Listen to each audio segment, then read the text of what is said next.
Sky Assam portal এটা মোৰ এগেনেষ্টত এটা নিউজ বজাইছে। বজোৱাৰ পিছত যেতিয়া মই প্ৰথমতে গম পোৱা নাই, মোৰ কৰ্মীসকলে বা কাৰ্যকৰ্তাসকলে যেতিয়া গম পাইছে, তেওঁলোকে মোক ফোন কৰাৰ পিছত মই দেখিলোঁ যে এটা ভিডিঅ' 1-2 মিনিটৰ এটা ভিডিঅ' তেওঁলোকে পূৰা 21 মিনিট এই ভিডিঅ'টো বাৰে বাৰে বজাই আছে আৰু তাতে কিছুমান এনেকুৱা যুক্তিহীন কথা কৈছে যে হোজাই জিলা বিজেপিৰ প্ৰাক্তন সভাপতি টিকেটৰ প্ৰত্যাশী অৰ্জুন মজুমদাৰে এজনী মহিলাৰ ওপৰত এনেকুৱা নিৰ্যাতন চলাইছে।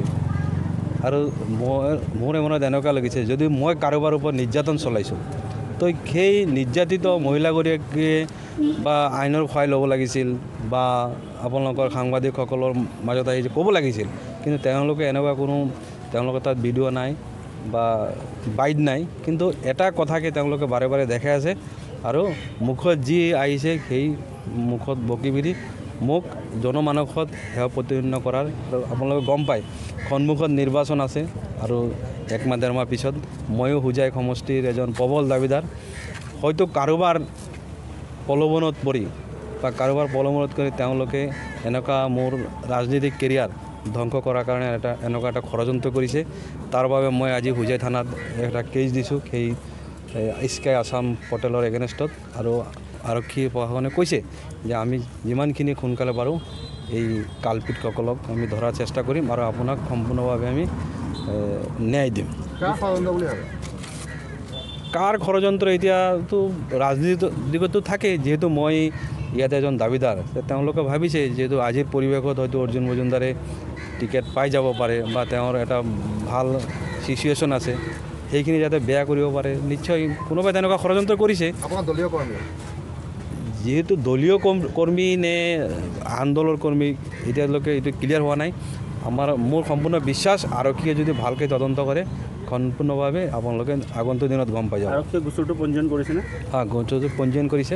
অলপ পিছত মোক গোচৰৰ নম্বৰটো দিব আৰু ইয়াত OC মহোদয়ে মোক কৈছে আপুনি চিন্তা কৰিব নালাগে, এইটো সঁচাকৈ বহুত অন্যায় হৈছে। এনেকুৱা এটা সংবাদ মাধ্যমে এনেকুৱা নিউজ কৰিব নোৱাৰে। আৰু আপোনালোকো যিহেতু আপোনালোকৰ এজন ৰিপৰ্টাৰ, আপোনালোকে ভালকৈ জানে যে কোনো কোৱা ভিত্তিহীনভাৱে, কাৰণ মই সমাজৰ কাম কৰি আছোঁ, সমাজ মোৰ লগত আছে, মই এটা দলক নেতৃত্ব দি আছোঁ। এনেকুৱা এজন মানুহক এনেকুৱাভাৱেতো কেতিয়াও নিউজ কৰিব নোৱাৰে। সেইকাৰণে সেই পৰ্টেলটোৰ ওপৰত মই অলপ বেয়া পাইছোঁ আৰু তেওঁলোকৰ ওপৰত কি ব্যৱস্থা ল'ব লাগে আৰক্ষীয়ে মোক কৈছে। আৰু মই আৰক্ষীকো অনুৰোধ কৰিম যে আপোনালোকে যিমান সোনকালে হওক এই পৰ্টেল নিউজৰ ওপৰত ব্যৱস্থা কৰক আৰু এই পৰ্টেল নিউজটো বেণ্ডে কৰিব লাগে। এই যি ঘটনাটো সংঘটিত হ'ল, এই ঘটনাটোৰ পিছত আপোনাৰ পৰৱৰ্তী পদক্ষেপ কি হ'ব? এতিয়াতো মই আৰক্ষীৰ কাষ চাপিছোঁ, এতিয়া যি কৰিব আইনে কৰিব আৰু মোৰ আইনৰ ওপৰত সম্পূৰ্ণ বিশ্বাস আছে, আইনে এইটো মোক সম্পূৰ্ণভাৱে ন্যায় দিব। যিহেতু দেখা গৈছে যোৱাকালি হোজাইত হিমন্ত বিশ্ব শৰ্মা আহিছিল, তাৰ পিছদিনাখনে এনেকৈ এটা পৰ্টেল নিউজে এনেকৈ এটা সংবাদ পৰিৱেশন কৰিলে, ইয়াৰ আঁৰত কি ৰহস্য লুকাই থাকিব পাৰে? এইটোতো চাওক, মই প্ৰথমে কৈছোঁ এইটো এটা ৰাজনীতিক ষড়যন্ত্ৰ। এইটো সম্পূৰ্ণভাৱে মোক যিহেতু দেখিছে আজিৰ সময়ত হয়তো হোজাই সমষ্টিত মোৰ এটা ভাল প্ৰভাৱ আছে আৰু সমাজও মোক যথেষ্ট ভাল পায়, দলেও মোক যথেষ্ট ভাল পায়। কিছুমান মানুহৰ হয়তো মনত এনেকুৱা ভাৱ লাগিছে যে তেওঁ যদি আগবাঢ়ি আহে হয়তো আমালোকৰ ৰাজনীতিক কেৰিয়াৰ আগন্তুক দিনত ভাল নহ'ব। সেইকাৰণে মোক যাতে ৰাজনীতিকভাৱে হত্যা কৰিব পাৰে তাৰ কাৰণে এনেকুৱা ষড়যন্ত্ৰ কৰিছে। এই ভিডিঅ'টো আপোনাৰ মতে সঁচা নে মিছা? এইটোতো আপোনালোকে দেখিলে গম পাব, মই কি ক'ম। আপোনালোকে অলপ ভালকৈ চাব তাত কি আছে। ইয়াতে আছে কি মই কেতিয়াবা বাওঁ হাতত ঘড়ী নলগাওঁ, কেতিয়া সোঁ হাতত ঘড়ী নলগাওঁ, ইয়াত সম্পূৰ্ণ সোঁ হাতত ঘড়ী। আৰু আপোনালোকে ভিডিঅ'টো যে ভালকৈ চাই ইয়াত দেখিব সম্পূৰ্ণ এডিট কৰা আছে। আৰু তাতে আৰু এটা কথা আছে, তেওঁলোকে বাৰে বাৰে কৈছে মহিলাক মই যৌন নিৰ্যাতন চলাইছোঁ। যদি কাৰোবাক মই যৌন নিৰ্যাতন চলাইছোঁ, সেই যিজনে ভিক্টিম তেওঁতো হয় আৰক্ষীৰ ওচৰত গোচৰ দিব লাগিছিল বা আপোনালোকৰ ওচৰত কাষ চাব লাগে, কিন্তু তেওঁলোকে এইবিলাক সম্পূৰ্ণ নোহোৱাকৈ তেওঁলোকে কেনেকৈ নিউজ কৰিব পাৰে? মিছা নেকি? সম্পূৰ্ণভাৱে আপোনালোকে যদি ভিডিঅ'টো বাৰ চাই, মই কালি কমচে কম 15 বাৰ চাইছোঁ এই ভিডিঅ'। কেতিয়াবা মোৰ মনত পৰিছে মই এনেকৈ কৰি, কিন্তু মই দেখিছোঁ ইয়াত কোনো বেজ নাই। মানে সেই ব্যক্তিজন আপুনি নহয় বুলি ক'ব বিচাৰে?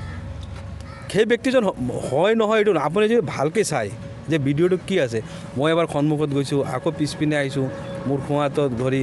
আপোনালোকে যদি ভালকৈ চাই সেই ভিডিঅ' সম্পূৰ্ণভাৱে এটা ৰহস্য পাই যাব।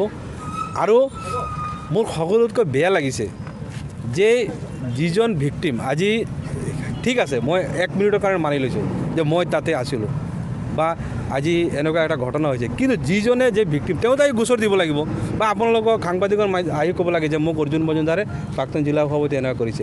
এনেকুৱা নোহোৱাকৈ কেনেকৈ এজন মানুহক এনেকৈ কালপিত বহি ধৰি লোৱা যৌনকৰ্মী আৰু মুখত যি আহিছে তেনেকুৱা লেংগুৱেজ ইউজ কৰি মোৰ এগেইনষ্টত নিউজ বজাব পাৰিছে। সেইকাৰণে সঁচাকৈ মনত বহুত দুখ লাগিছে। মই আৰক্ষী মহোদয় অ' চি মহোদয়ক কৈছোঁ আপুনি যিমান সোনকালে পাৰে ইয়াৰ তদন্ত কৰি এই দোষীক সম্পূৰ্ণভাৱে শাস্তি দিয়ক।